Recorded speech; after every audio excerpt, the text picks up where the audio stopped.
Phantom Locam. May tao guys, may tao.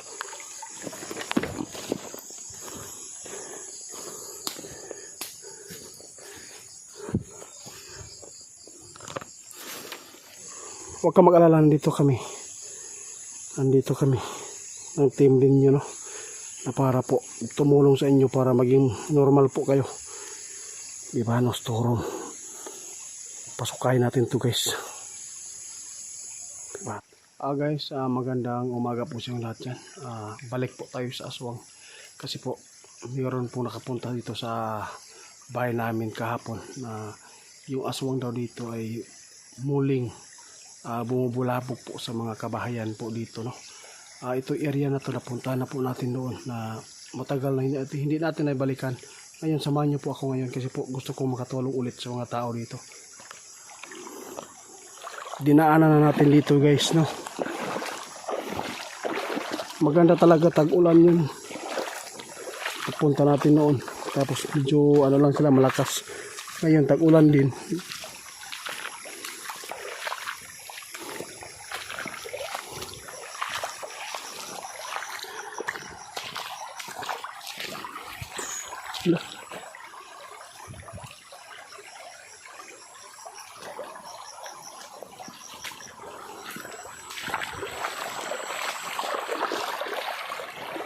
Pupunta natin yung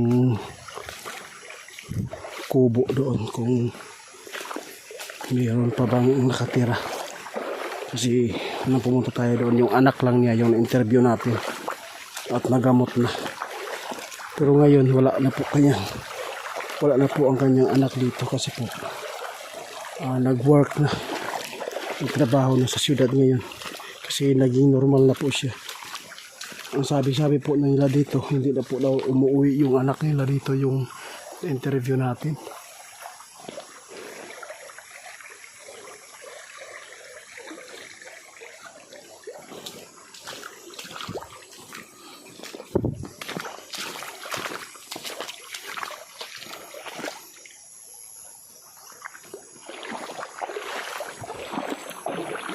Malapit tayo sa kubo guys.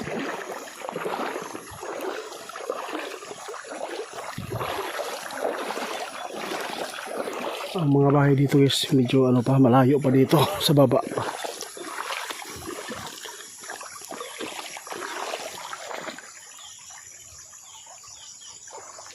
Grabing area dito. Bumubulabog pa rin yung aswang. Bumabalik pa rin sila rito. Kasi po hindi natin nahuli yung ama.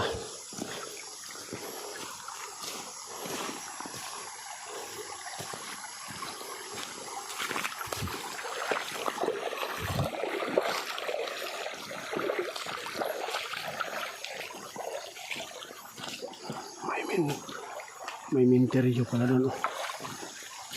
May kubo.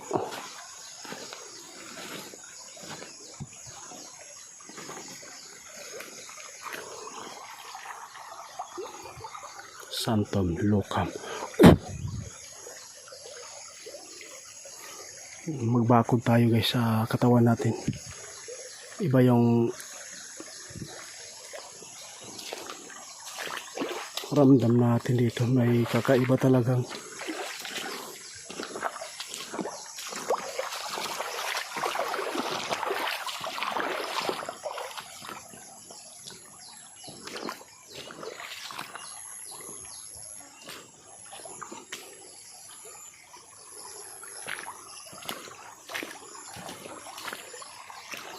mamaya natin punta yung kubo doon. Dito muna tayo.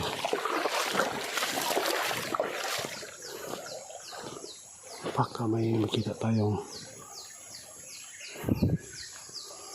tao dito.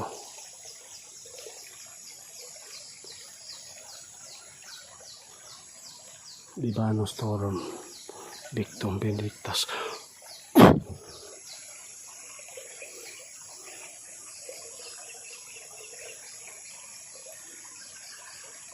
Mingaw man. Parang punta na natin yung kubo.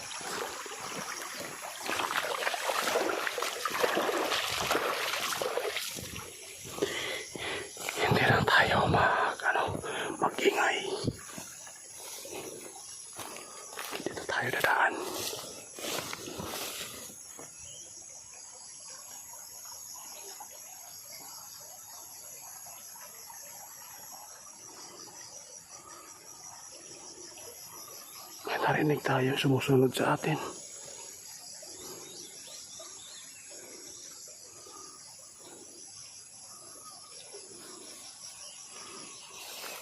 Guys, yung hinahabol natin kagabi o kahapon, yung nakatakas sa kulungan, nahuli na po ng mga kapgo.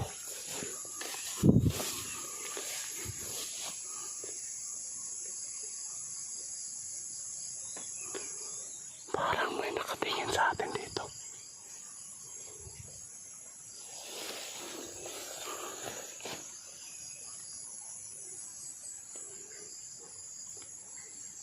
May nakatingin sa atin guys, parang nasa loob. Dito natin na-interview yung anak niya.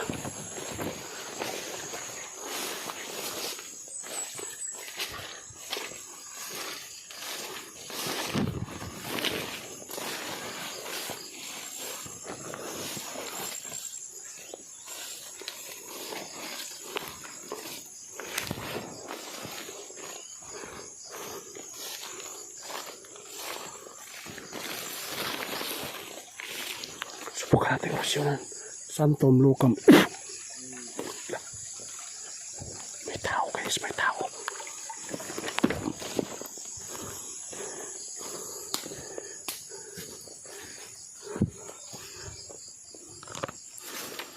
Oy, sino ka? May tao guys. Santom Lucam. Meron na nahuli dito guys.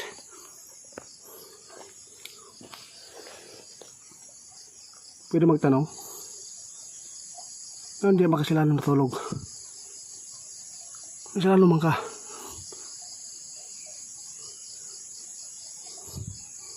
Gawas, may gawas, gawas. Labas ka, labas. Guys, mayroon tayo nahuli dito guys. Ikaw yung ama ng na-interview ko dito, no? Ayun yung sumagot. Bibanos Turum.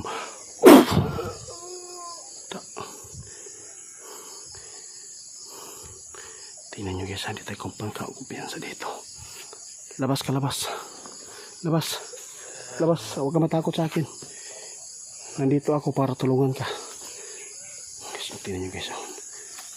Dito ka. Una dito. Una. Hindi siya nakagalaw kasi nauna ng orasyon. Doon ka sa unahan. Magtatalong na ako. Di lang ka. May lobby. Di lang sa lobby. Ay dagan ha. Ano mo yung interview ko dito na yung binata nga 18 anyos. Anak ni mo. Pagkita mo sumagot. Guys, nahuli natin yung yung tatay. Ayaw niya sumagot. Ikaw ba yung nakalaban ko dito noon na pumunta ako dito na bigla kang nawawala? Gamitin mo yung kapangyarihan mo para malaman natin kung gaano kayo kalakas. Pagkat ayaw mo makaan, gagamutin kita, hawakan kita ha. Huwag ka mag-alala, nandito kami ng team din nyo, no?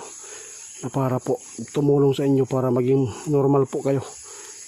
Bibanos Turum. Pasukayin natin to guys. Bibanos Turum. Tulong kami.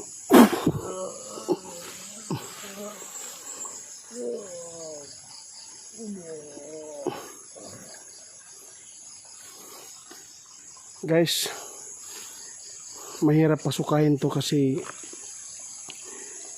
ito yung pinakamakapangyarihan na nahuli natin ngayon. Hindi lang siya gaano nakalaban sa atin kasi po hindi niya inaasahan na bigla tayong darating dito sa area na to. Kasi natutulog siya doon sa may ilalim po ng pugon. Uban na ka sa karon ha. Sama ka sa akin ngayon. Ayaw kadlok doon kay dili mi mangunsa. Mugani gina-explore na mo ang mga area para mabalik mo sa normal. Ayun yung sumagot guys. I-end ko tong video na to guys ha. I-update ko lang po sa inyo kung maging normal na to. Si Bro Larry hindi lagi po nakasama sa atin kasi po may trabaho na po siya. Hanggang dito lang muna yung pag natin sa kanya guys. Tutulungan natin to para po maging normal na po siya ulit.